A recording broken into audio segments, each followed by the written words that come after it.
దేవుని యందు ప్రియమైన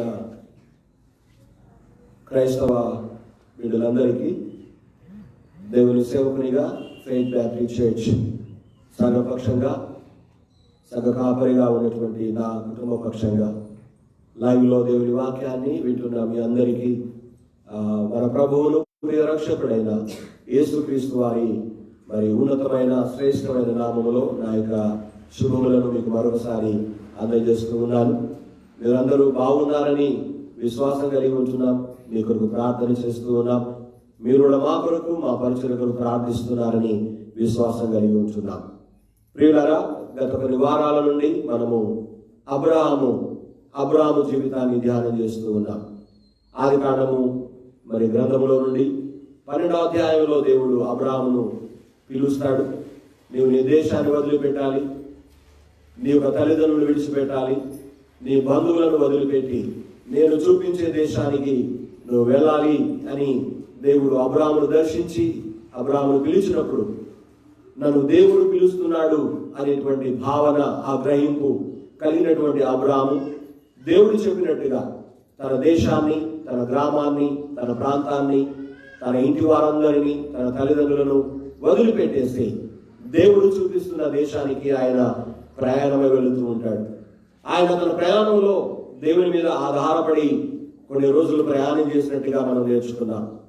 కరువు వచ్చింది, కష్టం వచ్చింది, బాధలు వచ్చాయి, సమస్య వచ్చింది. ఆ సమయంలో దేవుని మీద ఆధారపడకుండా ఐగుప్తుకు వెళ్ళి ఐగుప్తును ఆధారం చేసుకుని బతికితే బాగుంటుందని ఐగుప్తు దేశానికి వెళ్ళాడు. అక్కడ చాలా బాధపరచబడ్డాడు, చాలా నష్టపోయాడు, కష్టాల పాలయ్యాడు. తిరిగి తర్వాత ఆయన ఆ ఐగుప్తు దేశంలోని ఆ రాజు ఇచ్చినటువంటి ధనధాన్యాలు లేదా ఆస్తిపాస్తులకు ఆశపడి ఆస్తిపాస్తులను కూడా ఆయన ఆధారం చేసుకున్నవాడుగా మనం చూసాం. అంత మాత్రమే కాదు, అబ్రాహాముతో పాటు తన భార్య అయిన షారాయిని తీసుకొచ్చాడు. ఆ వారితో పాటు వారి యొక్క సహోదరుని కొడుకైన లోతు భార్యను వెంట పెట్టుకొని వచ్చాడు. దేవుడు అబ్రాహామును దీవించినట్టుగానే లోతు కుటుంబాన్ని కూడా దీవించినట్టుగా ఆదికాండం 13వ అధ్యాయంలో మనము నేర్చుకుంటూ వచ్చాం. ఆ యొక్క 13వ అధ్యాయంలో మనం నేర్చుకునేది ఏంటంటే, వారు ఉన్నటువంటి నివాసం చేస్తున్నటువంటి ప్రాంతం, వారు కలిసి నివసించలేనంత ఆస్తి, ఆ సంపద, వారు గొప్ప ధనవంతులుగా దీవించబడ్డారు అని మనం అక్కడ నేర్చుకున్నాం. ఆ ఆస్తిని బట్టి, ఆ యొక్క అంతస్తును బట్టి, ఆ ఐశ్వర్యాన్ని బట్టి లోతు పశువుల కాపరులకు, అబ్రహాము పశువుల కాపరులకు మరి ఆ తగాదా వచ్చినప్పుడు లేదా కలహము వచ్చినప్పుడు ఆ కలహానికి దూరంగా ఉండాలని మరి ఆశపడినటువంటి అబ్రహాము, మన బంధువులం కనుక మన మధ్యలో తగాదాలు ఉండొద్దు, చుట్టుపక్కల అన్యజనులు ఉన్నారు, వాళ్ళ ముందు మనం చులకనైపోతాము, వాళ్ళు మనం చాలా నీచంగా చూస్తారు, మన ఆస్తులు పట్టుకుపోతారు కనుక మనం కలహించుకోరాదు అనేటువంటి ఆ సత్యాన్ని చూసాము. మూడవదిగా చూసాము ఏంటంటే, కలహానికి దూరంగా ఉండడం ద్వారా మనము ఘనత పొందుతామని, దేవుని యొక్క సన్నిధిలో దేవుని బిడ్డలమనే గౌరవాన్ని కూడా కలిగి ఉంటామని మనం నేర్చుకున్నాం. అయితే వారి యొక్క ప్రయాణం ఆ విధంగా కలహాలకు దూరంగా ఉంటున్నప్పుడు అబ్రహాం ఏమంటాడంటే, అయ్యా నన్ను విడిచిపెట్టి నువ్వు కాస్త దూరంగా వెళ్ళి ఉండడం ఉండు, మరి మధ్యలో ఎటువంటి తగాదాలు ఉండదు అని చెప్పినప్పుడు లోతు అబ్రహామును విడిచిపెట్టి, అబ్రహాము సహవాసాన్ని విడిచిపెట్టి, అబ్రహాముతో తనకున్న అనుబంధాన్ని మరి వదిలిపెట్టేసి లోతు దూరంగా వెళ్ళిపోయినట్టుగా మనం పోయిన పాఠంలో నేర్చుకున్నాం. అయితే ఇక్కడ అబ్రహాము ఏం చేశాడు? లోతు అయితే వెళ్ళిపోయాడు. అబ్రహాము చెప్పినట్టుగా నేను కుడివైపు పోతే నేను ఎడమ తట్టు పోతాను, నువ్వు ఉత్తర తట్టు పోతే నేను దక్షిణ వైపు వెళ్తాను, నువ్వు తూర్పు తట్టు పోతే నేను పడమట వైపు వెళ్తానని అబ్రహాము లోతుతో అన్నప్పుడు లోతు కనులెత్తి చూసి సొదొమ గొమొర్రా పట్టణాలను తన కోసం ఏర్పరచుకొని ఆ వైపుగా లోతు ప్రయాణమై వెళ్ళిపోయినట్టుగా మనం పోయిన పాఠంలో నేర్చుకున్నాం. అయితే ఇక్కడ ఆదాము జీవితం ఏంటి? పిలిచింది దేవుని మీద ఆధారపడి ముందుకు బయటకు వచ్చాడు, తనతో పాటు లోతు తీసుకొచ్చాడు. ఇప్పుడు ఆ లోతు కూడా దూరం అయిపోయాడు. మరి దేవుడు ఏం చేయబోతున్నాడు ఆయన జీవితంలో దేవుడు ఏం చేయాలనుకుంటున్నాడు అనేటువంటి ప్రశ్న మనకందరికీ వస్తుంది. కానీ అబ్రహాము ఎలాంటి నిర్ణయాలు చేసుకున్నాడు? ఎలాంటి తీర్మానంతో ఆయన ముందుకు సాగినాడో ఈ రోజున ఈ దినాన మనం నేర్చుకునే పాఠంలో మనం చూద్దాం. అది ఆదికాండము 11వ అధ్యాయము దయచేసి 8-9 వచనాలు మనం చూద్దాం. కాబట్టి అబ్రాహాము మనం బంధువులము గనుక నాకును నీకును నా పశువుల కాపరులకు నీ పశువుల కాపరులకు కలహం ఉండకూడదు. ఈ దేశమంతయు నీ ఎదుటనున్నది కదా, దయచేసి నన్ను విడిచి వేరుగా నుండుము. నీవు ఎడమ తట్టునకు వెళ్ళిన ఎడల నేను కుడి తట్టునకును, నీవు కుడి తట్టునకు వెళ్ళిన ఎడల నేను ఎడమ తట్టునకును వెళ్ళుదునని లోతుతో చెప్పగా. ఈ భాగంలో చూస్తే అబ్రాహాము దేవుడు పిలిచాడు. అబ్రాహాము భార్య అయినటువంటి శారాయి కూడా అబ్రాహాముతో పాటు వచ్చేసింది. లోతు భార్యను దేవుడు పిలవకపోయినా అబ్రాహాముతో పాటు వాళ్ళు వచ్చారు. అబ్రాహాము రమ్మన్నాడా లేదా లోతు భార్య మేమే వస్తామన్నారా మనకు రాయబడలేదు, మనకు తెలియదు. ఏది ఏమైనా అబ్రాహాముతో పాటు లోతు భార్య కూడా బయలుదేరి వచ్చేసారు. అయితే ఇక్కడ నేను చెప్పే మాట ఏంటంటే అక్కడ లోతు అబ్రాహాములు వేరవుతున్నటువంటి సమయంలో, లోతు తనకు దూరంగా వెళుతున్నటువంటి ఆ సందర్భంలో మరి నిజంగా మనం చూసినట్టయితే అబ్రాహాము పరిస్థితి ఏమిటి అని, ఇక్కడ అబ్రాహాము ఒక చక్కని పని చేస్తున్నాడు, ఒక చక్కని నిర్ణయం చేస్తా ఉన్నాడు. ఏమిటంటే పెద్దవాడిగా, దేవుని ద్వారా పిలువబడిన వాడిగా తనకు అవకాశం ఉన్న స్థలమును ఎంచుకునే విషయంలో ఆయన పొరపాటు చేయకుండా తాను కాపాడుకున్నాడు. ఏమిటంటే ముందుగా లోతును ఎన్నుకోమంటున్నాడు, లోతును ఏర్పరచుకోమంటున్నాడు. లోతు ఎక్కడ ఉండాలని ఆయన ఆశపడుతున్నాడో అనేటువంటి ఆ యొక్క మాట మనం చూస్తా ఉన్నాం. అంటే ఇద్దరి పశువుల కాపుల మధ్య కలహం వచ్చినప్పుడు సమాధానముగా జీవించాలి అన్న ఉద్దేశంతో నన్ను విడిచి వేరుగా ఉండు అంటున్నటువంటి ఆ మాట మనం చూస్తున్నాం. అయితే అబ్రాహాము ముందుగా మంచి స్థలాన్ని చూసుకొని, అబ్రాహాము ముందు మంచి జాగా చూసుకొని, అబ్రాహాము ముందుగా మంచి ఆ యొక్క ఆ ప్రాంతాన్ని ఎన్నుకొని నువ్వు అక్కడ ఉండు అని లోతుకు చెప్పగలడు.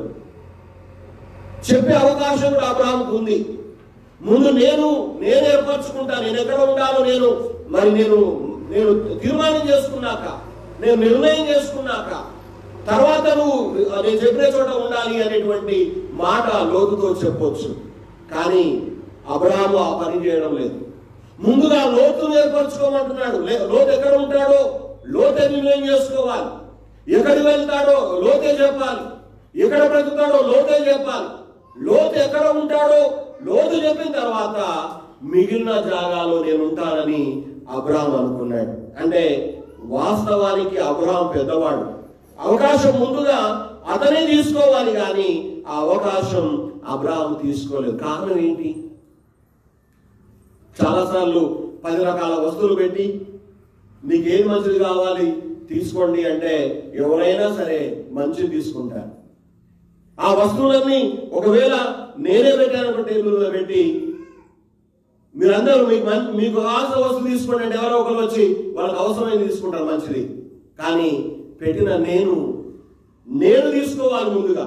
కానీ తీసుకోకుండా అవకాశం మీకు ఇస్తున్నాను అంటే మిగిలింది ఏదైనా సరే అది నాకు ఉంటే చాలు అన్నమాట.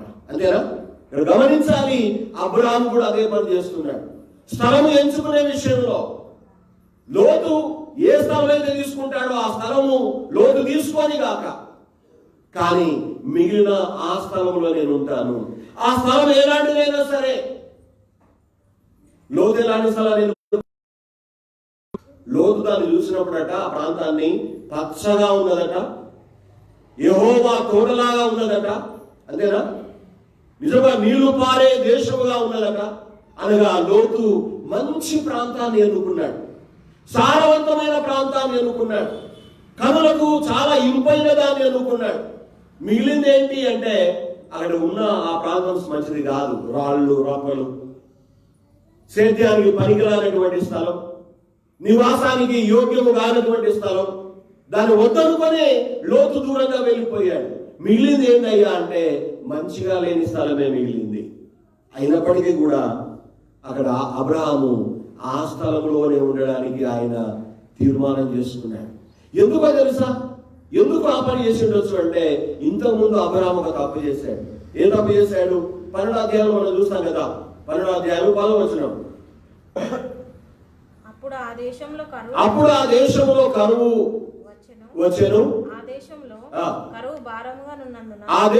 కరువు భారముగా ఉన్నందున అబ్రహాము ఐగుప్తు దేశంలో నివసించుటకు అక్కడికి వెళ్ళాడు. గమనించాలి, అక్కడ కరువు వచ్చినప్పుడు, సమస్య వచ్చినప్పుడు దేవుడు చెప్పకుండానే లేదా దేవుని అడగకుండానే ఐగుప్తుకు పోయి ఉందాము అని అనుకున్నాడు అబ్రహాము.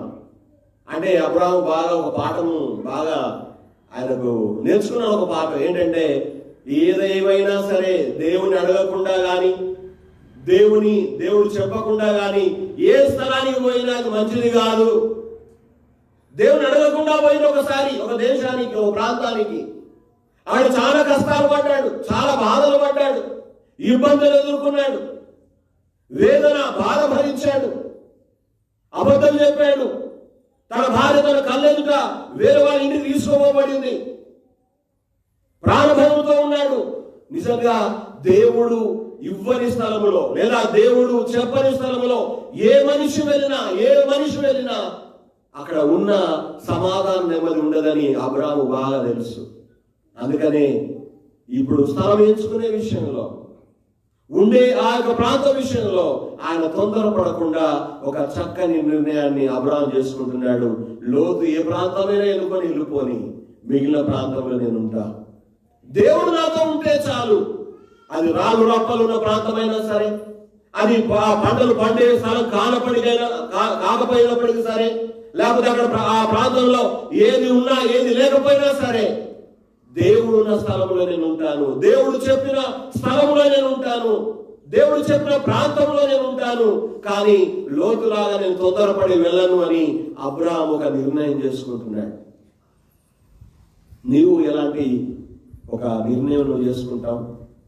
నీ జీవితంలో, నీ కుటుంబంలో ఇప్పుడున్న పరిస్థితులలో కష్టాలు ఉన్నాయని, బాధలు ఉన్నాయని, ఇబ్బందులు ఉన్నాయని, వేదనలు ఉన్నాయని, బాధలు వస్తున్నాయని తొందరపడి నిర్ణయం తీసుకొని నీకు ఇష్టమైన ప్రాంతానికి వెళ్ళి బ్రతుకుతావా? లేదా దేవుడు నిన్ను నన్ను ఉంచిన స్థలంలోనే ఉండి దేవుని ఆశీర్వాదం పొందుతావా అనేది మనము తెలుసుకోవాల్సినటువంటి విషయం. అవును, ఈ రోజున ఈ దినాన అదే అధ్యాయము అనగా ఆదికాండ 13వ అధ్యాయము దయచేసి 14వ వచనాన్ని ఒకసారి చదువుతారా? లోతు అబ్రాహామును విడిచిపోయిన తర్వాత యెహోవా ఇదిగో నీ కన్నులెత్తి నీవు ఉన్న చోట నుండి ఉత్తరపు తట్టు, దక్షిణపు తట్టు, తూర్పు తట్టు, పడమర తట్టును చూడుము.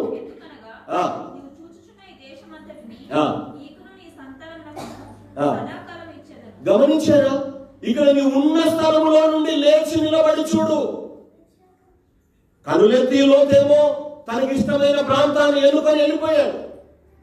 మరి అబ్రహాంకి ఏమి ఇవ్వబోతున్నాడు దేవుడు అంటే, అబ్రహాం ఉన్న చోటునే దేవుడు దీవించబోతున్నాడు. ఆయన లేచి నలుదిశలా చూసినప్పుడు, నువ్వు చూచుచున్న ఈ దేశం అంతటిని, నువ్వు చూస్తున్న ఈ ప్రాంతం అంతటిని నేను నీకు నీ సంతానానికి ఇస్తాను అని దేవుడు అక్కడ వాగ్దానం చేస్తున్నాడు. గమనించాలి, ఒకసారి చేసిన పొరపాటు అబ్రహాము మళ్ళీ చేయదలుచుకోలేదు. ఒకసారి చేసిన తప్పు అబ్రహాము మళ్ళీ చేయడానికి ఆయన మనసు ఒప్పడం లేదు. ఒకసారి చేతులు కాల్చుకున్నాడు స్థలం ఎంచుకునే విషయంలో, ఒకసారి స్థలం ఎంచుకునే విషయంలో పొరపాటు చేశాడు, బాధలు పడ్డాడు. చాలా సార్లు మనకు ఒకసారి దెబ్బ తగిలితే కానీ ఇంకోసారి మనం పడకుండా జాగ్రత్తగా ఉంటాం కదా. అబ్రహాం కూడా తన జీవితంలో ఒక పాఠాన్ని నేర్చుకున్నాడు. తన అనుభవం నేర్పింది ఏంటంటే, దేవుడు ఎక్కడ ఉండమన్నాడు అక్కడ ఉంటే చాలు, దేవుడు ఏ చోట ఉండమన్నాడో ఆ చోట ఉంటే చాలు. అందుకే పాడతాం కదా, నీ ఉంటే నాకు చాలు యేసయ్యా. అవును, మన జీవితాల్లో మనమున్న చోటునే దేవుడు దీవిస్తాడు, మనమున్న చోటులోనే దేవుని ఆశీర్వాదం మనకు కనబడుతుంది. లేచి నిలబడి చూడమంటున్నాడు. అవి ఈ రోజునైతే దినాన మనమున్న స్థలంలో, దేవుడు మనం ఉంచిన స్థలంలో, ఏ గ్రామంలో ఉండమన్నాడో, ఏ ప్రాంతంలో ఉండమన్నాడో, ఏ చోట ఉండమన్నాడో, ఎక్కడ ఉండమన్నాడో అక్కడే ఉండడం నేర్చుకో.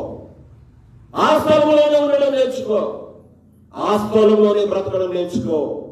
దేవుని స్వరం నీ వింటావు, దేవుడు నీతో మాట్లాడతాడు, దేవుడు తన వాగ్దానం ఇప్పుడు నెరవేరుస్తాడు.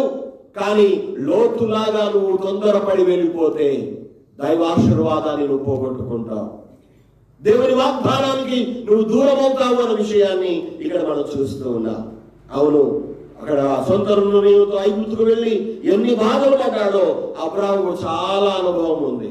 కనుక ఆ లోతుకి చెప్తున్నాడు, సైన్స్ నువ్వు వెళ్ళిపోతావు, నువ్వే తెలుసుకో, నువ్వు ఎంత దూరం పోతావా నువ్వే నిర్ణయం చేసుకో. నువ్వు ఈ వైపు పోతావా, ఈ వైపు పోతావా, నువ్వు ఇటు పోతావా, ఇటు పోతావా, నువ్వు ఎటువైనా సరే నేను మాత్రం ఇక్కడే ఉంటా. నువ్వు ఎటువైనా సరే దేవుడు నేను ఉండమన్న చోటనే నేను ఉంటాను. దేవుడు నాకు ఇచ్చిందే చాలు, దేవుడు పొందుకునేదే చాలు అనేటువంటి గొప్ప విశ్వాసము అబ్రాహాము యొక్క జీవితంలో, అబ్రాహాము యొక్క నిర్ణయంలో మనకు నిజంగా కనబడుతూ ఉంది. అవును, తాను నేర్చుకున్న పాఠాన్ని బట్టి దేవుడు ఏది ఇచ్చినా పర్వాలేదు, దేవుడు ఉంటే చాలు అనుకున్నాడు. దేవుడు అడగకుండా ఒక్క అడుగు కూడా ముందుకు వేయడం అబ్రాహాంకి ఇష్టం లేదు. అక్కడే ఆగిపోయాడు, అక్కడే ఉండిపోయాడు, అక్కడే ఉన్నాడు. అక్కడే ఉన్నప్పుడు లోతు వెళ్ళిపోయిన తర్వాత దేవుడు మాట్లాడినట్టుగా మనం చూస్తూ ఉన్నాం. ఆ విధంగా చేయడం ద్వారా, లోతులాగా ఆయన తొందరపడి వెళ్ళకుండా దేవుడు మన స్థలములను ఉండడం ద్వారా మరి అబ్రాహాము దేవుని ద్వారా దీవించబడినట్టుగా వాక్యంలో మనం చూస్తూ ఉన్నాం. చాలాసార్లు దేవుని నమ్మిన తర్వాత, దేవుని బిడ్డలుగా మనం అంగీకరించబడిన తర్వాత, దేవుని యొక్క విశ్వాస యాత్రలు మనం ముందుకు సాగుతూ ఉన్నప్పుడు చాలా సార్లు మనము మరి లోతులాగా తొందరపడి లోతులాగా బాగులేదని, లోతులాగా కలహాలు వస్తున్నాయని, లోతులాగా తగాదాలు వస్తున్నాయని మనం తప్పకుండా ఎక్కడికో వెళ్ళడానికి మనం ప్రయత్నం చేస్తాం. కానీ ప్రేమ దేవుని బిడ్డలారా, అబ్రహాములాగా దేవుడు ఉంచిన స్థలములోనే నీవు ఉంటే, దేవుడు ఉండు మన స్థలములోనే మనం ఉండగలిగితే దేవుడు తప్పకుండా మనల్ని దీవిస్తాడని, అబ్రహామును దీవించిన దేవుడు నిన్ను కూడా దీవిస్తాడు అనే విషయాన్ని నేను ఇక్కడ మీకు జ్ఞాపకం చేస్తున్నా. నేను అందరూ తెలుసు అనుకుంటాను. ఒకసారి ఇశ్రాయేలు ప్రజలందరూ కూడా మరి ఐగుప్తు దేశం నుండి బయటకు వచ్చిన తర్వాత, ఆ యొక్క అరణ్యంలో వారు యాత్ర చేసిన తర్వాత, ఆ మధ్యలో ఉన్నప్పుడు ఆ మోషే దేవునితో ఒక మాట అంటాడు. ఏమంటాడు? నిర్గమకాండం 33వ అధ్యాయము, దయచేసి 15వ వచనం చదువుతారా? నిర్గమకాండము 33వ అధ్యాయము 15వ వచనం. నీ సన్నిధి రాని ఎడల ఇక్కడ నుండి మమ్మల్ని తోడుకొని పోకుము.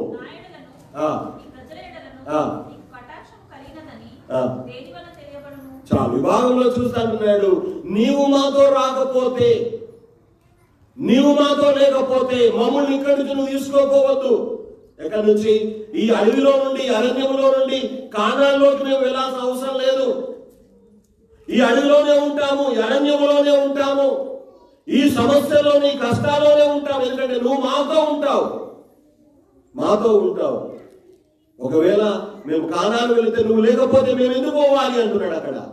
అవును, మన జీవితాల్లో, మన బ్రతుకుల్లో దేవుడు ఉన్న చోట మనం ఉండడం నేర్చుకుందాం. దేవుడు ఉంచిన స్థలంలో మనం ఉంటే దేవుడు మనతో ఉంటాడు. చాలాసార్లు తల్లిదండ్రులు విడిచిపెట్టేసి వెళ్ళిపోతారు కదా కొంతమంది, లేకపోతే వాళ్ళు ముసలి వాళ్ళు అయిన తర్వాత వాళ్ళు చూడకుండా పక్కకి వెళ్ళిపోతారు. అంటే మనం వెళ్ళిపోతున్నామంటే వాళ్ళు ఉన్న జాగాలో మనం ఉంటే వాళ్ళు మనతో ఉంటారు, మనం వాళ్ళతో ఉంటాం. మనమే వెళ్ళిపోతే వాళ్ళు మనతో ఎక్కడ ఉంటారు? ఉండలేరు కదా. అదేవిధంగా దేవుడు మన స్థలంలో మనం ఉంటే అక్కడ నువ్వు ఉంటావు, నీతో పాటు దేవుడు కూడా ఉంటాడు. నీవు ఉంటావు, నీతో పాటు దేవుని వాగ్దానం ఉంటుంది. నీవు ఉంటావు, నీతో పాటు దేవుని సహవాసం ఉంటుంది. నీవు ఉంటావు, నీతో పాటు దేవుని సన్నిధి ఉంటుంది. కానీ లోతులాగా వెళ్ళిపోతే నీతో ఎవరు ఉండరు. అబ్రహాము లోతుతో లేడు. అబ్రహాము ప్రేమ ఉంటే ఉండొచ్చు, కానీ లోతు దూరమైన తర్వాత అబ్రహాము లోతుకు దూరం అయిపోయాడు. దేవుని సన్నిధి లోతుకు దూరం అయిపోయింది. దేవుని సహవాసము లోతుకు దూరం అయిపోయింది. ఒంటరి వాడిగానే ఆయన వెళ్ళిపోయినట్టుగా లోతు జీవితాన్ని చూస్తా ఉన్నాం. అంటే అబ్రహాము చేసిన నిర్ణయం ఏంటంటే, లోతు ఎటు వెళ్ళినా దేవుడు లేకుండా మాత్రం నేను ఎక్కడికి వెళ్ళను, దేవునితోనే ఉంటాను, దేవుడు చెప్పిన స్థలంలోనే ఉంటాను, దేవుడు మన చోటే ఉంటాను అనేటువంటి నిర్ణయం అబ్రహాము చేసుకున్నాడు. కనుక ఆ అబ్రహాము ఉన్న చోటునే, ఆ స్థలములోనే అబ్రహామును దేవుడు దీవించినట్టుగా చూస్తూ ఉన్నాం. అబ్రహాము చేసిన రెండవ నిర్ణయం కూడా చూద్దాం. దయచేసి ఆదికాండము 14వ అధ్యాయము 21 నుండి 24 వరకు ఒకసారి చదివి సహాయం చేస్తారా?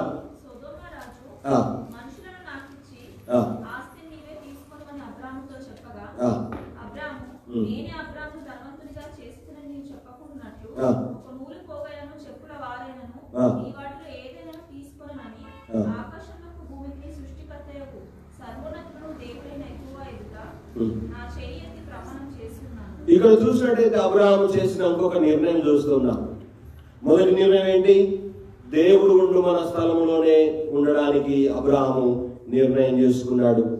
స్థలం ఎంచుకునే విషయంలో ఏ పొరపాటు చేయకుండా తను తాను కాపాడుకున్నాడు, నిగ్రహించుకున్నట్టుగా చూశాం. రెండవదిగా ధనము విషయంలో, ఆస్తి విషయంలో కూడా అబ్రహాము పొరపాటు చేయకుండా తను తాను కాపాడుకున్నాడు. ఇక్కడ 14వ అధ్యాయం అంతా కూడా ఏముందంటే, లోతు వెళ్ళిపోతాడు. లోతు ఆ సొదొమ గొమొర్రాలో నివాసం ఏర్పరచుకుంటాడు. ఆ కొన్ని రోజులు అయిన తర్వాత శత్రురాజులు వచ్చేసి ఆ సొదొమ గొమొర్రా పట్టణాలను జయించి ఆ పట్టణం యొక్క ఆస్తి అంతటిని పట్టుకుని వెళ్ళిపోతారు. వాళ్ళందరితో పాటు లోతు కూడా తన ఆస్తిని కోల్పోతాడు అనమాట. అప్పుడు అబ్రహాము వెళ్ళి తన ఇంట్లో ఉన్నటువంటి పనివాళ్ళను వెంట పెట్టుకుని వెళ్ళి ఆ శత్రురాజులతో యుద్ధం చేసి వాళ్ళని ఓడించి ఆ సొదొమ పట్టణం యొక్క రాజులు ఆ పోగొట్టుకున్న ఆస్తి అంతటిని కూడా తిరిగి తీసుకొస్తారన్నమాట. తిరిగి తీసుకొచ్చినప్పుడు ఆ సొదొమ రాజు అబ్రహాముతో ఈ మాట అంటున్నాడు, అబ్రహాము, నువ్వు ఎంత మంచివాడివయ్యా, నువ్వు మేము రాజులమైనా మా మీద శత్రు రాజ్యాలు వచ్చి మమ్మల్ని ఓడించి మా ఆస్తి ఎంతా పట్టుకుపోతే నీకు సంబంధం లేకపోయినా లోతు ఉన్నాడని మీరు ప్రేమతో వచ్చి మా పక్షంగా యుద్ధం చేసి శత్రురాజులందరినీ ఓడించి మా ఆస్తి మాకు ఇచ్చావు కనుక ఇగో అయ్యా, ఈ ఆస్తి అంతా నువ్వు తీసుకో, మనుషులు మాత్రం మాకు ఇచ్చేయమని సొదొమ రాజు అంటాడు అనమాట. ఏమంటాడు? ఆస్తి తీసుకో, నీకెంత కావాలో తీసుకో, డబ్బు కావాలా, బంగారం కావాలా, వెండి కావాలా, బట్టలు కావాలా, నీకేం కావాలో తీసుకో, ఆస్తి అంతా నువ్వే ఉంచుకో, మమ్మల్ని మాత్రం మా రాజ్యానికి పంపించేయని సొదొమ రాజు అన్నప్పుడు అక్కడ అబ్రహాము అన్న మాట, నీవే నన్ను ధనవంతుని చేసావని నువ్వు చెప్పకుండా ఉండడానికి నీ ఆస్తిలో ఒక నూలు పోగు కూడా నేను తీసుకోనన్నాడు. ఇంత మంచి బుద్ధి అబ్రహాము ఎప్పుడు వచ్చిందబ్బా కదా? 12వ అధ్యాయంలో సారాయిని పట్టుకుపోతాడు కదా అబీమెలెకు రాజు. సారాయిని పట్టుకుపోయినందుకు ఆ అబీమెలెకు రాజు ఏమిస్తాడు? ఆస్తి, ధనము, ఐశ్వర్యం ఇస్తే కిమ్మనకుండా నోరు మూసుకొని తీసుకున్నాడు అప్పుడు 12వ అధ్యాయంలో. కానీ ఇప్పుడేమంటున్నాడు? నీ నూలు పో కూడా నాకు వద్దు. అంటే దేవుడు ఇచ్చింది ఉంటే చాలు నాకు, కానీ వేరెవరో ఇచ్చింది నాకు అవసరము లేదంటున్నాడు. చాలా మంచి వ్యక్తిత్వం మారిపోయింది కదా. అబ్రహాము జీవితం చూస్తే ఆ 12వ అధ్యాయంలో ఉన్నటువంటి అబ్రహాముకి ఈ 13వ అధ్యాయం 14వ అధ్యాయంలో అబ్రహాముకి చాలా చాలా వ్యత్యాసం కనబడుతుంది. అవును, స్థలం ఎంచుకునే విషయంలో పొరపాటు చేయలేదు. అదేవిధంగా ధనము విషయంలో కూడా అబ్రహాము పొరపాటు చేయకుండా తను తాను నిగ్రహించుకున్నట్టుగా చూస్తున్నాం. అప్పనంగా ఆస్తి వస్తే ఎవరైనా వద్దంటారా? ఎవరైనా? ఏమంటే నేను అప్పుడప్పుడు టీవీలో చూస్తూ ఉంటాను, పేపర్లో కూడా వస్తూ ఉంటుంది, ఫేస్బుక్లో చూస్తూ ఉంటాను. కొంతమంది అంట నిన్ను మొన్న ఎవరో వాళ్ళ బిడ్డ కోసము డబ్బంతా బ్యాగ్లో పెట్టుకుని ఆటోలో పోతుంటే ఆటోలో మర్చిపోయారట ఆ బ్యాగు. ఏ బ్యాగు? డబ్బుల బ్యాగ్. వాళ్ళు వెళ్ళిపోయిన తర్వాత ఆటో డ్రైవర్ చూసుకుంటే బ్యాగ్ చేసి చూస్తాను, అన్ని డబ్బులే ఉన్నాయండి. ఏం చేస్తారు? మాకు దొరికింది ఇది కదా, మాకు దొరికింది అంటాం. కానీ ఆ డ్రైవర్ అట్లా చేయలేదు, తీసుకొని పోలీస్ స్టేషన్ పోయి ఇచ్చాడంట. వాళ్ళు ఎంక్వైరీ చేసి మళ్ళీ వాళ్ళని పిలిచి ఆ ధనం ఎవరైతే డబ్బు పోగొట్టుకున్నారో వాళ్ళకే అది ఇచ్చారు. ఎంత మంచిది. ఇక్కడ మనం చూస్తున్నాము, ధనము విషయంలో అబ్రహాము పొరపాటు చేయకుండా తను తాను కాపాడుకున్నాడు. అంటే అర్థం ఏంటంటే తన జీవితంలో నేర్చుకుంటూ వచ్చినటువంటి ఆ అనుభవాన్ని ఆయన పాటిస్తున్నాడు. ఒకప్పుడు స్థలాన్ని ఎంచుకొని పొరపాటు చేశాడు, కష్టాల పాలయ్యాడు, బాధలు పడ్డాడు. తిరిగి ఆ పొరపాటు, ఆ తప్పు చేయడానికి అబ్రహాము మనసు ఒప్పడం లేదు. రెండవదిగా చూస్తే అబీమెలెకు దగ్గర ఆస్తి తీసుకున్నాడు, ధనం తీసుకున్నాడు, ఐశ్వర్యం తీసుకున్నాడు, గొర్రెలు గొడ్లు తీసుకున్నాడు. కానీ ఇప్పుడు సొదొమ రాజు ఇస్తూ ఉంటే అది నాకేమొద్దు, నూలు పోగు కూడా నాకొద్దు అంటే ఆయన బాగా అర్థమైంది. డబ్బు ఎంత ఎక్కువైతా ఉంటే తగాదాలు అన్నీ ఎక్కువ అవుతూ ఉంటాయి. బైబిల్ ఒక మాట ఉంది, ఆస్తి ఎక్కువైతే దాన్ని తినేవాళ్ళు కూడా ఎక్కువైతారట. ఆస్తి ఎక్కువైతే దాన్ని తినేవాళ్ళు కూడా ఎక్కువైతారట. నిజమే కదా? అన్నం బాగా వండుకున్నాం అనుకోండి, తినేవాళ్ళు కూడా ఎక్కువైతారు కదా. చాలాసార్లు మనం అనుకుంటాం చాలా డబ్బు ఉండాలి, చాలా ఆస్తి ఉండాలి, చాలా ఉండాలి అనుకుంటాం. దాని తగ్గట్టే ఉంటుంది కష్టం కూడా కదా, దాని తగ్గట్టే ఉంటుంది. ఇక్కడ కూడా మనం చూస్తున్నాం ఏంటంటే మన జీవితాల్లో, మన బ్రతుకుల్లో మనం ఇంతవరకు దేవుని విడుదలగా ఏం నేర్చుకుంటూ వచ్చామో, ఏం గ్రహిస్తూ వచ్చామో, ఆ గ్రహించిన దాని ద్వారా మన జీవితాల్లో ఏమైనా మార్పు కనబడుతుందా? మన వ్యక్తిత్వాలు మారుతూ ఉన్నాయా? మన జీవిత ధోరణి మారుతూ ఉందా? ఒకవేళ మనం నేర్చుకుంటున్నాము, వింటున్నాము, కానీ మన జీవితంలో మార్పు లేదు అంటే మన జీవితానికి అర్థం లేదు. ఇంకా అబ్రాహాము జీవితం చూస్తే 12వ అధ్యాయంలో ఏ తప్పులు చేశాడో 13, 14 అధ్యాయాలు ఆ తప్పులు ఆయన మళ్ళా చేయకుండా జాగ్రత్త పడ్డాడు. మరి మన జీవితాల్లో, మన బ్రతుకుల్లో చేసిన తప్పే మళ్ళీ మళ్ళీ చేయడం, చేసిన తప్పే మళ్ళీ మళ్ళీ చేస్తూ ఉండడం, అదే పొరపాటు అదే తప్పు మళ్ళీ మళ్ళీ మళ్ళీ మళ్ళీ చేస్తూ ఉండడం. మన జీవితాల్లో మార్పు రావాలి అని మనం చూస్తా ఉన్నాం. అవును, ఆ ఆస్తి వల్లనే లోతు అబ్రాహాములు వేరయ్యారు. మళ్ళీ ఇంకా ఆస్తి తీసుకొని, ఆ రాజు ఇచ్చే ఆస్తి తీసుకొని మళ్ళీ ఇంకెన్ని కష్టాల పాలు కావాలో అనేటువంటి భయం, ఆ భయం అబ్రాహామును వెంటాడింది. కనుక నువ్వు ఇచ్చే ఆస్తి నాకొద్దు, ఆ ఆస్తిలో నువ్వు పోగు కూడా నాకొద్దు, నేను ఒక్కదాన్ని కూడా నేను తీసుకోనని ఆయన అక్కడ జాగ్రత్త పడినట్టుగా మనం చూస్తూ ఉన్నాం. ఇప్పుడు మరలా అదే తప్పు అబ్రాహాము చేయదలుచుకోలేదు, చేయాలని ఆశపడటం లేదు. మన జీవితాలు, మన బ్రతుకుల్లో మన జీవితాలు ఎలా ఉంటున్నాయి? మన బ్రతుకులు ఎలా ఉంటున్నాయి? దేవుడు పిలిచాడు, మధ్యలో ఎన్నో వస్తాయి, సమస్యలు వస్తాయి, కష్టాలు వస్తాయి. కానీ నువ్వు దేవుని కోసం నిలబడ్డప్పుడు, దేవుడు ఉండు మన స్థలంలోనే ఉన్నప్పుడు దేవుడు నీతో ఉంటాడు, దేవుని సన్నిధి నీతో ఉంటుంది, దేవుని ప్రత్యక్షత నీతో ఉంటుంది, దేవుడు నీతో మాట్లాడుతాడు, దేవుడిని తప్పకుండా దీవిస్తాడు. నిజంగా మనుషుల ద్వారా నువ్వు గొప్పవాడుగా చేయబడ్డం కాదు, దేవుని ద్వారా నువ్వు గొప్పవాడిగా చేయబడాలి. దేవుడే నిన్ను దీవించాలి, దేవుడే నిన్ను ఆశీర్వదించాలి. కనుక ఆ దేవుని ఆశీర్వాదం కొరకు మనం ఎదురు చూడాలి. కానీ మనుషుల ద్వారా మన గొప్పవాళ్ళం కాదు. మనుషుల ద్వారా ఎన్ని రోజులు గొప్ప వాళ్ళం అవుతామండి? ఎన్ని రోజులు గొప్ప వాళ్ళం అవుతాం? మనుషులు కూడా ఎన్ని రోజులు పోగొడతారు? చాలాసార్లు చెప్తారు కదా మన తెలంగాణ భాషలో, పెడితే పెళ్లి కోరుతారట, లేకపోతే సింపుల్ థింగ్. అది లోకం యొక్క నైజం, లోకం యొక్క పరిస్థితి. ఈ రోజు నువ్వు ఎవరి ద్వారా దీవించబడాలనుకుంటున్నావు? ఎవరి ద్వారా ఆశీర్వాదం పొందాలనుకుంటున్నావు? ఈరోజు మనుషుల ద్వారానా, దేవుని ద్వారానా? దేవుని ద్వారా దీవించబడాలని నువ్వు కోరుకుంటే, దేవుడిని నిన్ను ఆశీర్వదించాలని నువ్వు ఆశపడితే, అబ్రాహాము చేసిన నిర్ణయాలు నేను కూడా చేయాల్సిన వారమై ఉన్నాం. స్థలం ఎంచుకునే విషయంలో పొరపాటు చేయొద్దు. ఎందుకంటే దేవుడు ఎక్కడ మనల్ని ఉంచాలో, ఎక్కడ ఎన్ని రోజులు ఉంచాలో, ఏ ప్రాంతంలో ఎన్ని సంవత్సరాలు ఉంచాలో, తర్వాత ఏం చేయాలో, ఆ స్థలంలో మనం ఏ విధంగా జీవించాలో దేవుడికి బాగా తెలుసు. కనుక దేవుడు మన స్థలంలోనే ఉండడం మనం నేర్చుకుందాం. దేవుడు ఉంచిన ప్రాంతంలోనే మనం ఉండడం నేర్చుకుందాం. అదే ప్రాంతంలో దేవుడు మాట వింటాం. దేవుడు మనతో మాట్లాడతాడు. దేవుడు ఉండు మన చోట దేవుని సన్నిధి అనుభవిస్తాం. దేవుడు మన చోట దేవుని ప్రత్యక్షత మనకు దొరుకుతుంది. దేవుడు మన చోట దేవుని వాగ్దానాన్ని మళ్ళీ మనం వింటాం. ఈ రోజున అటువంటి స్థలంలో ఉండకుండా లోతు దూరముగా వెళ్ళిపోయాడు. అటువంటి స్థలాన్ని లోతు వద్దనుకున్నాడు. ఈ రోజున లోతులాగా నువ్వు వెళ్ళిపోతావా? అబ్రాహాములాగా దేవుడు మన స్థలంలో ఉండి దేవుని మాటలు విని దేవుని ద్వారా దీవించబడతావో నీవు ఆలోచన చేసి ఒక చక్కని నిర్ణయాన్ని నువ్వు తీసుకోవాలని నేను నీకు ఇక్కడ జ్ఞాపకం చేస్తూ ఉన్నా.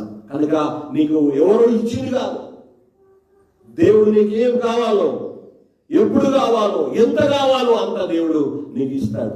ఆయన ఇచ్చేవాడు, ఆయన ఇచ్చే దేవుడు కనుక నువ్వు నాకు ఇచ్చినందుకు గొప్పవాడిగా చేశానని నువ్వు చెప్పుకుంటే నాకు వచ్చే ఫలితం ఏంటి? కనుక రాజా, నీ ఆస్తిలో 100 కూడా నాకు వద్దు అని అక్కడ ఆస్తిని మరి అబ్రహాము వద్దని చెప్పాడు.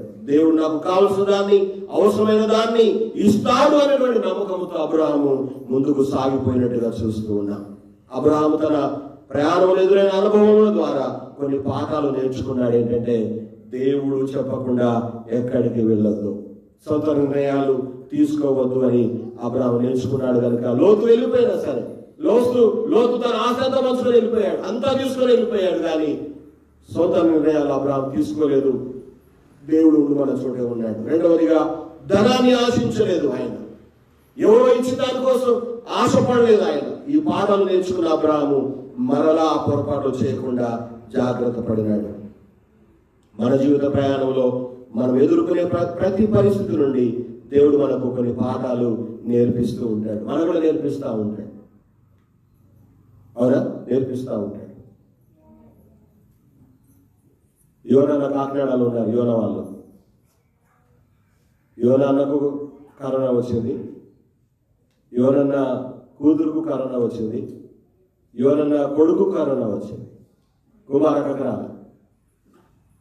యోనన్ననేమో పోలీస్ క్యాంపులో ఆయన క్వారంటైన్, తల్లి కూతురులేమో యోన వాళ్ళ ఇంట్లో క్వారంటైన్, ఫిలిప్ గాడేమో వాళ్ళ క్వార్టర్ పక్కన ఇంకో క్వార్టర్ కాలంటే అందులో ఉన్నాడు.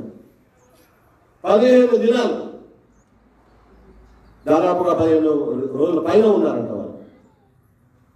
అయితే నేను అంతా బాగైన తర్వాత మళ్ళీ ఫోన్ చేశాను, అంటే బాగైన కూడా ఫోన్ చేశాను, మాట్లాడాను. కానీ నేను అన్నాను యోనన్నతో, అన్న, ఎప్పుడు ఎవరికైనా కరోనా వస్తే మీరు చెప్పొచ్చు కదా, ఈ జాగ్రత్తలు తీసుకోవాలా, ఇట్లా ఉండాలా, ఇట్లా ఉంటే బాగుంటుంది, ఆరోగ్యం వచ్చేస్తుంది అని చెప్పేసి మీరు చెప్పొచ్చు. ఎందుకంటే మీరు ఆ కరోనా వైరస్ ద్వారా ఎన్ని బాధలు ఉంటాయో మీరు అనుభవించారు.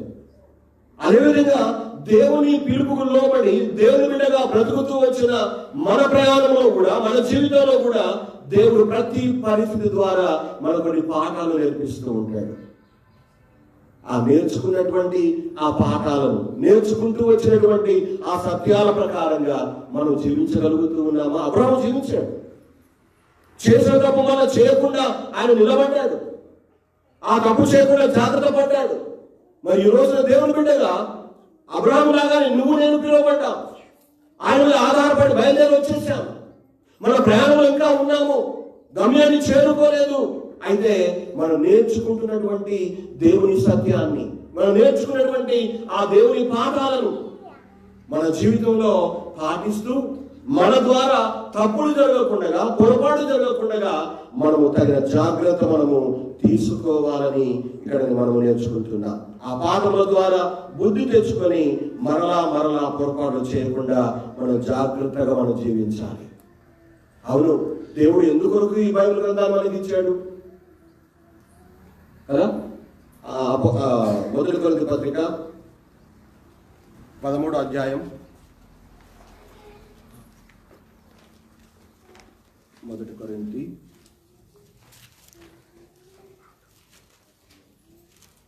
2 కొరింథీ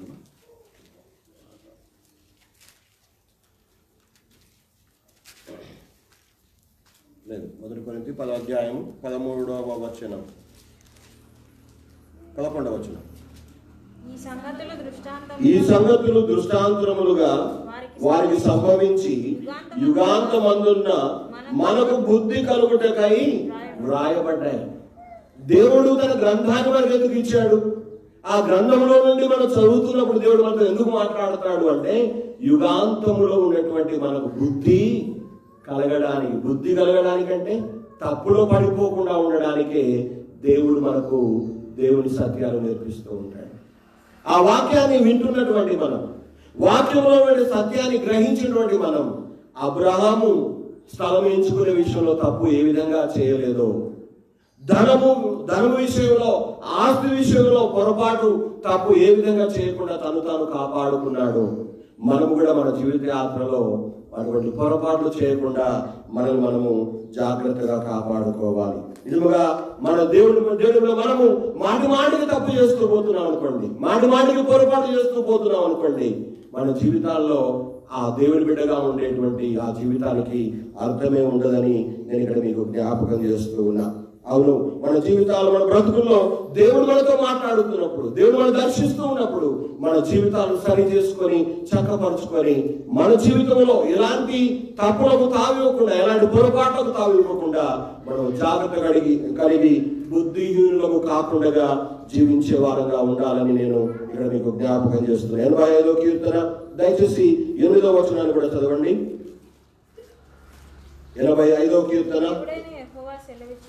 దేవుడిని యెహోవా సెలవిచ్చు మాటలు నేను చెవిని పెట్టేదను, ఆయన తన ప్రజలతోను తన భక్తులతోను శుభవచనము సెలవిచ్చును, వారు మరలా బుద్ధిహీనులు కాకుందురుగాక అంటున్నాడు. దేవుడు సెలవిచ్చే మాటలు నేను వింటాను, దేవుడు చెప్పే మాటకు నేను లోబడతాను. ఆ దేవుడు తన ప్రజలతోనూ తన భక్తులతోనూ శుభవచనాన్ని సెలవిస్తాడు, వారు మరలా బుద్ధిహీనులు కాకుందురుగాక. దేవుని బిడ్డలు మరలా తప్పు చేయకుందురుగాక.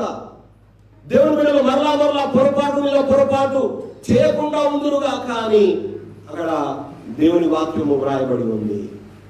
దేవుని బిడ్డగా నువ్వు పొరపాటు మీద పొరపాటు, తప్పు మీద తప్పు మళ్ళీ చేస్తూ బుద్ధిహీనుడుగా నువ్వు మార్చబడకుండా బుద్ధిమంతుడవుగా జీవించడానికి కావలసిన ఆ కృప, ఆ సహాయము దేవుడు మన జీవితాల్లో చేయాలని నేను ఆశపడుతూ ఉన్నాను.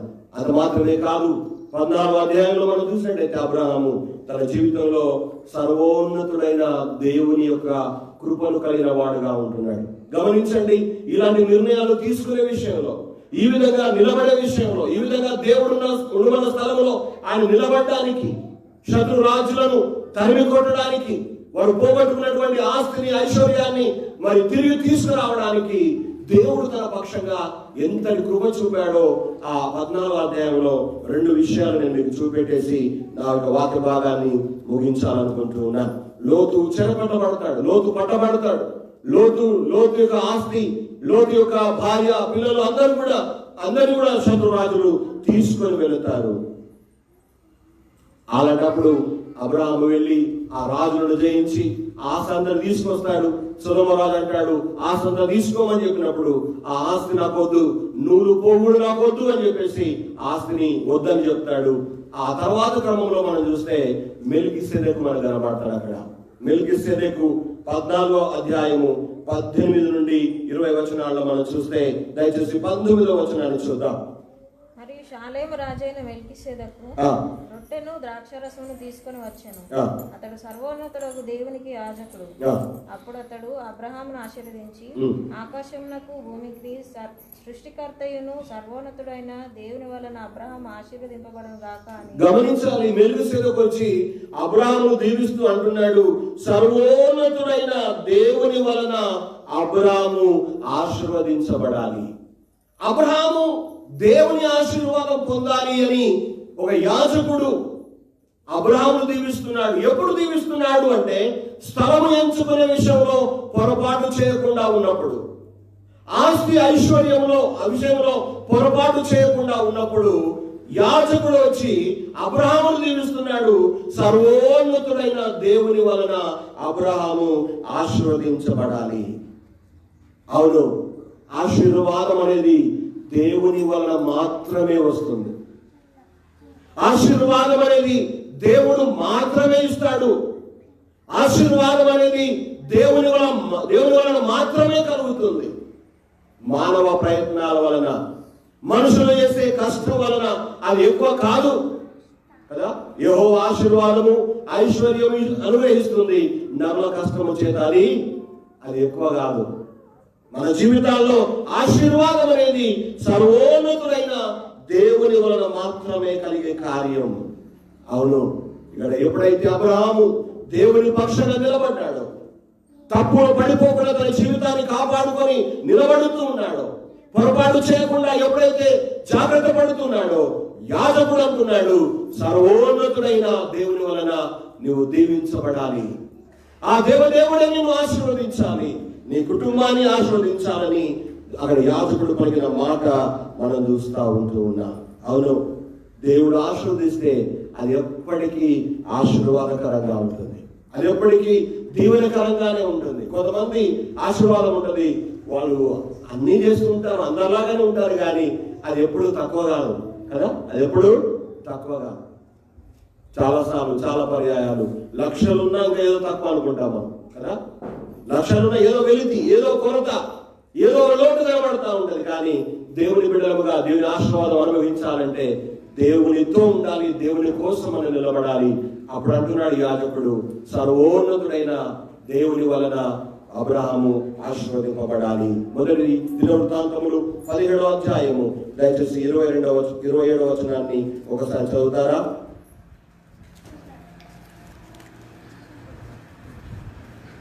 మొదటి దినవృత్తాంతములు 17:27. ఇప్పుడు నీ దాసుని సంతతి నిత్యం నీ సన్నిధిని ఉంటున్నట్లుగా దానిని ఆశీర్వదింపని అనుగ్రహించి ఉన్నావు. యెహోవా ఆశీర్వదించిన నీవు ఆశీర్వదించిన ఎడల అది ఎన్నటికీ ఆశీర్వదింపబడి మాత్రమే ఉంటుంది. మీకు చిన్న విషయం జ్ఞాపకం చేస్తారు బైబిల్లో నుండి.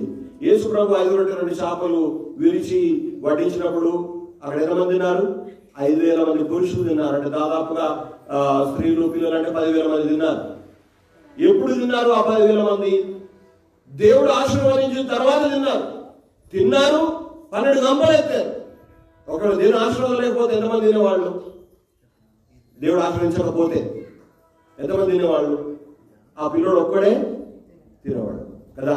ఇక్కడ అంటున్నాడు, యెహోవా నీవు ఆశీర్వదించిన యెడల అది ఎన్నటికీ ఆశీర్వదింపబడిందిగా ఉంటుంది. ఎన్నటికీ అంటే ఎప్పుడైతే ఆశీర్వదిస్తాడో ఆ రోజు మొదలుకొని ఎప్పటికీ అది ఆశీర్వాదకరంగానే ఉంటుంది, దీవెనకరంగానే ఉంటుంది అని బైబిల్లో చూస్తాం. కొత్త దోచిన పాతలు మిగిలి ఉంటుంది అని, కొత్త దోచిన పాతలు ఇంకా మిగిలి ఉంటుందని. మన జీవితాల్లో దేవుని ఆశీర్వాదం కావాలా? నీవనుకున్నట్టుగా ఈ లోకంలో ఉండే ఆశీర్వాదాలు నీకు కావాలా? దేవుని కోసం నిలబడ్డ అబ్రాహామును, తప్పు చేయకుండా ఉన్న అబ్రాహామును, మరణంలో తప్పులో పడిపోకుండా ఉన్న అబ్రాహామును దేవుని యాజకుడు వచ్చి అంటున్నాడు, సర్వోన్నతుడైన దేవుని వలన నువ్వు దీవించబడదువు గాక అని అంటున్నాడు. బైబిల్ ఇంకో భక్తుడు కూడా మనకు కనబడతాడు కదా, ఏశావు యాకోబులు. ఏశావుకు వచ్చే ఆశీర్వాదాన్ని యాకోబు మోసంలో తీసుకుంటాడు, ప్రాణభయంతో పారిపోతాడు. వాళ్ళ మామ ఇంటి కాడ 20 సంవత్సరాలు ఉంటాడు. ఇద్దరు భార్యలు పెళ్లి చేసుకుంటాడు. ఆ పిల్లలు కంటాడు, గొర్రెలు గుడ్లు ఆస్తి బాగా అయిపోతుంది. అవన్నీ తీసుకొని వస్తున్న సమయంలో యోబోకు నది దగ్గర కూడా ప్రార్థన చేస్తున్నప్పుడు యాకోబు దేవుడితో అంటాడు, నువ్వు ఆశీర్వదిస్తే నేను కానీ నిన్ను విడిచిపెట్టనని. అది ఆశీర్వాదం కాదా? ఏది? 2 భార్యలు, పిల్లలు, దాసదాసీలు, గొడ్లు, గొర్రెలు, ఒంటెలు, ఇవన్నీ ఆస్తులు ఆశీర్వాదం కాదా? చాలాసార్లు అనుకుంటాము కంటి కనబడేవి ఆశీర్వాదం అనుకుంటాం మనం. కాదు, దేవుని ఆశీర్వాదం లేకుండా నీకెన్ని ఉన్నా, నీకెంత ఉన్నా అది వట్టిదే. ఇక్కడ అంటున్నాడు అబ్రాహాముతో యాజకుడు, సర్వోన్నతుడైన దేవుని వలన నువ్వు ఆశీర్వదింపబడదువు గాక. అవును, మన జీవితాల్లో, మన బ్రతుకుల్లో దేవుని ఆశీర్వాదానికి మనము అర్హులం కావాలి, పాత్రలు కావాలి. ఆ ఆశీర్వాదం మన మీద ఉండాలని మనం కోరుకోవాలి అంటే అబ్రాహాము చేసినట్టుగా మనం ఏ పొరపాటు చేయకుండా మనం కాపాడుకోవాలి. సర్వోన్నతుడైన దేవుని ద్వారా మాత్రమే ఆశీర్వాదం కలుగుతుంది. ఆ ఆశీర్వాదాన్ని అబ్రాహాం పొందుకున్నాడు. రెండవదిగా ఆ 14వ అధ్యాయము 20వ వచనాన్ని చూడండి. యాజకుడు అన్న మాట ఇంకో మాట చూద్దాం.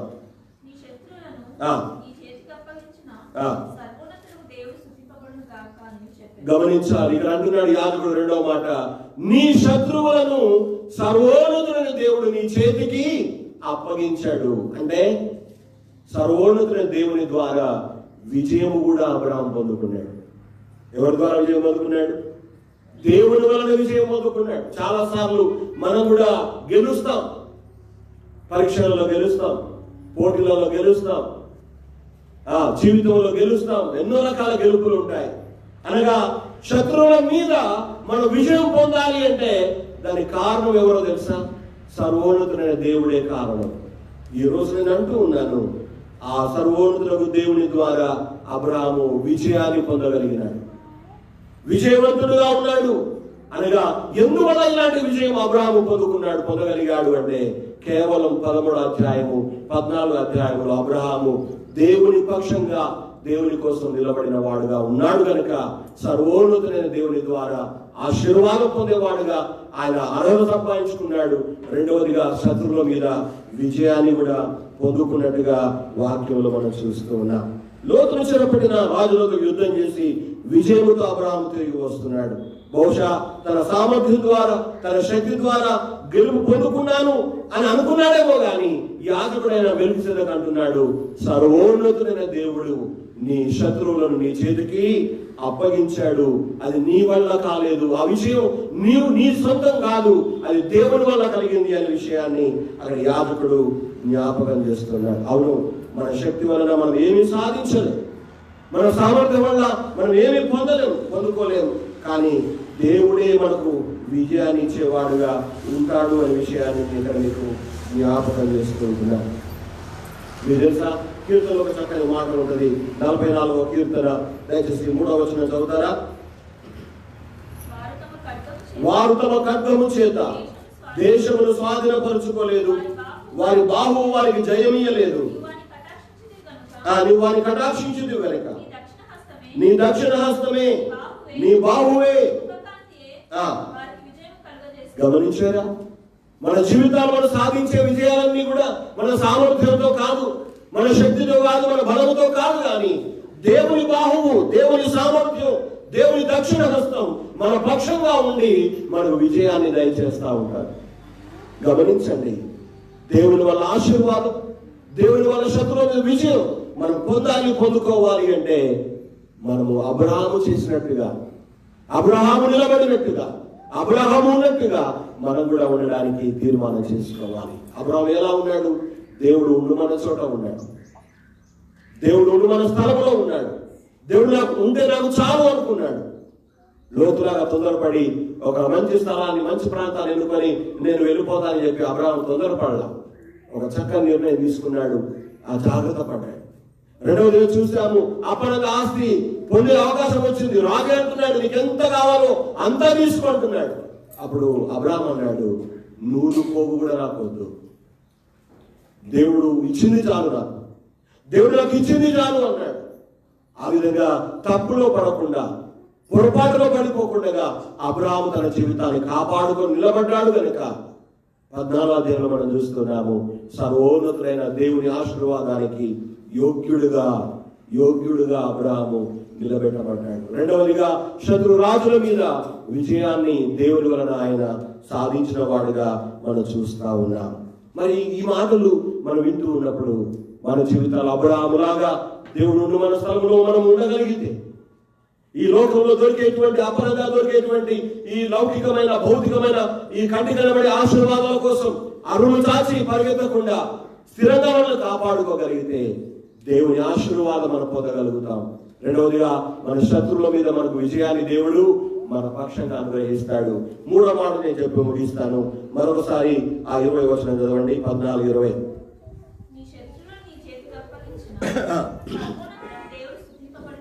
చాలు. మూడవదిగా సర్వోన్నతుడైన దేవుడు అబ్రహామును ఆశీర్వదించాలి. సర్వోన్నతుడైన దేవుడు అబ్రహాముకు విజయం ఇచ్చాడు. మూడవదిగా ఆ యాజకుడు అంటున్నాడు, సర్వోన్నతుడైన దేవుడు స్తుతింపబడాలి అంటున్నాడు. ఏమంటున్నాడు? స్తుతింపబడాలి అనగా దేవుడు మన ఆశీర్వదిస్తున్నందుకు, దేవుడు మనకు శత్రువుల మీద మన శత్రువుల మీద విజయం ఇస్తున్నందుకు మన దేవుడు ఏం చేయబడాలి? స్తుతించబడాలి, ఆయన ఆరాధించబడాలి, ఆయన ఘనపరచబడాలి, ఆయన కొనియాడబడాలి, ఆయన నామం గొప్ప చేయబడాలి. ఈ రోజున దేవుని కోసం నిలబడ్డప్పుడు దేవుని ఆశీర్వాదం ఉంటుంది. దేవుని కోసం నిలబడ్డప్పుడు నీ శత్రువుల మీద విజయాన్ని దేవుడు ఇస్తాడు. అలా విజయాన్ని పొందిన తర్వాత నేను ఏం చేయాలనగా మన జీవితాలను ఆశీర్వదించిన దేవుణ్ణి, మనకు విజయం అనుగ్రహిస్తున్న దేవుణ్ణి మనము స్తుతించాలి, ఆరాధించాలి అనేటువంటి గొప్ప అర్థంతో కూడిన మాట ఆ మెల్కీసెదెకు అక్కడ మాట్లాడుతున్నాడు. అవును, నేను కూడా ఆ సర్వోన్నతుడు దేవుని ద్వారా పొందిన ప్రతి ఆశీర్వాదాన్ని బట్టి, మన శత్రువుల మీద ఇచ్చిన విజయాన్ని బట్టి ఆయన స్తుతిస్తూ, ఆయన ఆరాధిస్తూ ముందుకు సాగాలి. నేను దీవించలేదా? హైదరాబాద్లో 2 రోజులుగా భయంకర వర్షం పడుతుందట. భయంకర వర్షం అంటే చాలా వర్షం పడుతుంది. అప్పుడప్పుడు మనం ఇక్కడ చూస్తాం, ఇప్పుడు ఎట్లా నీళ్లు బాగా వాడుతూ ఉంటాయి కదా, చాలా వరదలు కొన్నిసార్లు పొలాలను కొట్టుకుపోతాయి, కానీ కొంతమంది పొలాలు మాత్రం పండుతాయి. గమనించండి, బహుశా హాస్పిటల్లో ఉండి నువ్వు క్షేమం ఇంటికి వచ్చి ఉండొచ్చు, కానీ అదే మనసులో ఎంతో మంది చచ్చిపోయిన వాళ్ళు ఉన్నారు కదా. అదే బెడ్లో పడుకుని నువ్వు క్షేమం ఇంటికి వచ్చావు. అది దేవుని గొప్పతనం కాదా? దేవుని సహాయం కాదా? ఎస్పి బాలసుబ్రహ్మణ్యం నిన్నగాక మొన్న చనిపోయాడు. ప్రపంచంలో ఆయన నీ పాడిన పాటలు ఎవరు పాడలేదంట కదా. ఆగస్టు 5వ తారీఖున హాస్పిటల్ అడ్మిట్ అయ్యాడు, మొన్న చనిపోయాడు. దాదాపు 40 రోజులు ఆయన హాస్పిటల్ ఉన్నాడు. ఆ హాస్పిటల్ ఆయన ఏ మిషన్ మీద అయితే ఆయన ఉంచిందో ఆ మిషన్ ఖర్చు అంటే రోజుకు లక్షల పైన ఉంటుందంట. అయినా ఆయన మరణాన్ని తప్పించుకోలేకపోయాడు. ఎందుకు ఈ మాట చెప్తున్నానంటే, సర్వోన్నతుల దేవుని సహాయం లేకుండా మన జీవితాల్లో ఎలాంటి ఆశీర్వాదము, ఎలాంటి విజయము మనం చూడలేము, పొందలేము. అలాంటి సర్వోన్నతుని దేవుడు నిన్ను, నీ కుటుంబాన్ని, నీ బిడ్డలను, నువ్వు చేసే పనిని దీవించాలి, ఆశీర్వదించాలి. నీ శత్రువుల మీద నీకు దేవుడు విజయం ఇవ్వాలి అని నువ్వు ఆశపడితే నువ్వేం చేయాలంటే, అబ్రహాము ఎలాంటి తప్పు చేయకుండా ఉన్నట్టుగా మనం కూడా ఎలాంటి తప్పు చేయకుండా దేవుని కోసం నిలబడదాం, దేవుని బిడ్డగా బ్రతుకుదాం, దేవుడు ఉండమన్న చోట మనం ఉందాము, దేవుడు బ్రతుకుమన్నట్టుగా బ్రతుకుదాము, దేవుడు ముందుకు వెళ్ళమన్నప్పుడు వెళదాం, ఆగుమన్నప్పుడు ఆగుదాం. అలా అబ్రహాము చేసి దేవుని ఆశీర్వాదం పొందగలిగినాడు. రెండోదిగా శత్రువుల మీద విజయాన్ని పొందినాడు. ఆ తర్వాత ఏం చేసినాడంటే, ఆ దేవుణ్ణి ఆయన స్తుతించినాడు, ఆరాధించినాడు. అవును, ఇంకా అనేక ఆశీర్వాదాలు, దీవెనలు మనం పొందాలి అంటే ఇలాంటి అనుభవం మనలో ఉండాలి. ఇలాంటి అనుభవం, ఆయన స్తుతించే అనుభవం కావాలి. ఇచ్చిన వాడితోనే సంతృప్తి పడకూడదు, ఇచ్చిన వాడితోనే సంతోషపడకూడదు. ఈ రోజు మనం సంతోషంగా ఉంటాం, రేపు కూడా ఉండాలి కదా, రేపు కూడా బతకాలి కదా, రేపు కూడా క్షేమంగా ఉండాలి కదా. అలా ఉండాలి అంటే దేవునిని మనం ఆరాధించాలి, దేవుని మనం స్తుతించాలి, మన జీవితాల్లో ఆయనకు మహిమ కలగాలి. అందుకంటున్నాడు అక్కడ యాజకుడు, సర్వోన్నతులకు దేవుడు స్తుతింపబడును గాక. ఎప్పుడు స్తుతించగలుగుతాం ఆయన్ని? ఎప్పుడు ఆరాధించగలుగుతాము దేవుణ్ణి అంటే, మన జీవితాల్లో చేస్తూ వచ్చిన కార్యాలను బట్టి, ఇస్తూ వచ్చిన ఆశీర్వాదాలను బట్టి, మనకు దయచేసిన విజయాలను బట్టి మనం దేవుని స్తుతించగలుగుతాం. అందుకే 103వ కీర్తన అంటాడు, నా ప్రాణమా యెహోవాను సన్నిధించుము, ఆయన చేసిన ఉపకారములలో దేనిని మరొకము. అందుకే 150వ కీర్తన మనం చదువుతాం. తర్వాత చదవండి, యెహోవాను స్తుతించుడి, ఆయన స్తుతించండి అనే మాటలు ఉంటాయి అక్కడ. అన్ని 6 వచనాలు ఉన్నాయి. 6 వచనాలు కూడా దేవుని స్తుతితోనే నిండి ఉంటుంది. అవును, మన జీవితాల్లో అన్ని పరిస్థితుల్లో ఆయన స్తుతించే వారంగా ఉందాం, ఆయన నామాన్ని మహిమపరిచే వారంగా ఉందాం. అబ్రహాము జీవితం 12వ అధ్యాయం నుండి 14వ అధ్యాయం వచ్చేసరికి చాలా మారిపోయింది కదా, చాలా మారిపోయింది. పిలువబడినప్పుడు ఉన్నట్టుగా అబ్రహాము లేడు. 12వ అధ్యాయంలో పొరపాట్లు చేశాడు, చేయలేని చెప్పట్లేదు, కానీ 11వ అధ్యాయంలో ఆ పొరపాటు చేసిన పొరపాట్లు మళ్ళీ చేయకుండా ఆయన తాను కాపాడుకున్నాడు, జాగ్రత్త వహించాడు. 14వ అధ్యాయం వచ్చేసరికి దేవుని ఆశీర్వాదం పొందడానికి యోగ్యుడిగా ఆయన నిలబెట్టబడ్డాడు. అవును, ఈ రోజున రాబోతున్న అధ్యాయంలో దేవుడు అబ్రహామును ఏ విధంగా దీవిస్తూ వెళ్ళాడో, ఏ విధంగా ఆశీర్వాదం పొందుకున్నాడో, అలాంటి ఆశీర్వాదాలు, దీవెనలు నీవు నేను కూడా పొందుకోవాలి అంటే అబ్రహాము నడిచిన ఆ నడవడి, అబ్రహాము కలిగినటువంటి ఆ మాదిరి నీవు నేను మనమందరం కలిగి ఉండి ముందుకు సాగుదాం, దైవాశీర్వాదాన్ని పొందుకుందాం. దేవునికి స్నేహితుడిగా, విశ్వాసులకు తండ్రిగా, ఈ లోకంలో ఆ కారణం చేరినటువంటి లేకపోతే ఆ దేవుని మీద ఆధారపడి ముందుకు వెళ్ళినటువంటి ఒక విశ్వాసవీరుడైన అబ్రహాములాగా మన జీవితాలు మార్చుకుందాం. అలాంటి కృప, అలాంటి జీవితాన్ని పరిశుద్ధాత్మ దేవుడు ఈ మాటలు వింటున్నా మీకు, మీతో పాటు నాకు కూడా అనుగ్రహించాలని కోరుతూ నా మాటలు ముగిస్తున్నా. దేవుడి మాటలు మన వెనుకటిలో ఆశీర్వదించును గాక. ఆమేన్. చిన్న ప్రార్థన. మా కృపా సత్య సంపన్నుడా, మా పరలోకపు తండ్రి, మీ ప్రియ కుమారుడు మా రక్షకుడైన యేసుక్రీస్తు నామములో ఈ దినాన్ని కూడా ప్రభావ మీ సన్నిధిలో చేరి మీ పరిశుద్ధమైన గ్రంథంలో నుండి అబ్రహాము జీవితం యొక్క మరి విశ్వాస జీవితాన్ని, తన ప్రయాణ జీవితాన్ని ధ్యానం చేయడానికి మాకు ఇచ్చిన మీ కృప కొరకై నీకు వందనాలు. అబ్రహాము 12వ అధ్యాయంలో పిలువబడ్డాడు. 12వ అధ్యాయంలో కొన్ని పొరపాట్లు, తప్పులు చేశాడు. కానీ 13వ అధ్యాయంలో, 14వ అధ్యాయంలో అలాంటి పొరపాట్లు చేయకుండా తన విషయంలో జాగ్రత్త పడినట్టుగా మేము నేర్చుకుంటూ వచ్చాము. అవును ప్రభువా, నీ ప్రజలు మీ శుభవచనాన్ని వినేవారు గనుక, నువ్వు సెలవిచ్చే మాట వాళ్ళు వింటారు గనుక వారు మరలా బుద్ధిహీనులు కాకుందురుగాక అని చెప్పబడిన వాక్య ప్రకారంగా మేము చేసిన తప్పులే మరలా చేయకుండా, బుద్ధిహీనులుగా మారిపోకుండా ఒక అబ్రహాములాగా, అబ్రహాము ఏ విధంగా జాగ్రత్త వహించాడో ఆ తప్పులలో పడిపోకుండా ఉండేటువంటి జాగ్రత్త మాకు నేర్పించమని ప్రార్థన. ఎప్పుడైతే అబ్రహాము అలాంటి జాగ్రత్త తీసుకొని మీకోసం నిలబడ్డాడో, దేవుడే నన్ను దీవించాలని ఆశపడ్డాడో, 14వ అధ్యాయంలో మీ ఆశీర్వాదాన్ని పొందగలిగే యోగ్యునిగా మేము అతన్ని చూసాము నాయన. శత్రువుల మీద విజయం పొందినట్టుగా మేము చూసాము ప్రభువా. అతను నిన్ను ఆరాధించినట్టుగా, స్తుతించినట్టుగా మేము చూస్తున్నాము తండ్రి. నీకు వందనాలు ప్రభువా. నాలో కూడా అలాంటి జీవితానుభవాన్ని నేర్పించండి. విధమైన వాక్యాన్ని వింటున్న మా అందరి హృదయాలు ఫలింపచేయండి. మీ చిత్తమైతే మరొకసారి నన్ను అవకాశం మాకు దయచేయమని మమ్మల్ని అందరినీ మీ చేతులు అప్పగిస్తూ మా ప్రభు అయిన యేసుక్రీస్తు నామమున ఈ ప్రార్థన అడిగి వేడుకుంటున్నాము తండ్రి. ఆమేన్. దేవుడు మిమ్మల్ని దీవించును గాక.